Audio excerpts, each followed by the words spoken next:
अयोध्या येथे श्रीराम मंदिराच्या गर्भगृहात श्रीराम लल्लाची प्राणप्रतिष्ठापना जल्लोषात देशभरात होत असताना सोलापुरातील बीआरएस पार्टीचे ज्येष्ठ नेते श्री नागेश अण्णा बल्लाळ यांच्या हस्ते श्रीराम प्रतिमेचे पूजन करून नागरिकांना मिठाई वाटप केले व जय श्रीरामाच्या जयघोषाने जल्लोष साजरा करण्यात आला।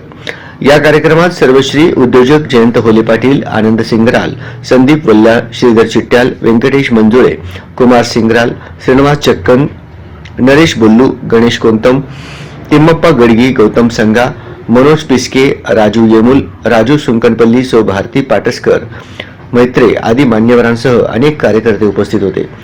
कार्यक्रमाचे नियोजन कार्यालय समन्वयक सुकुमार सिद्धम यांनी केले। सोलापुरात बीआरएस पार्टीचे संपूर्ण शहरात जाळे पसरवण्याचे प्रयत्न सुरू आहे।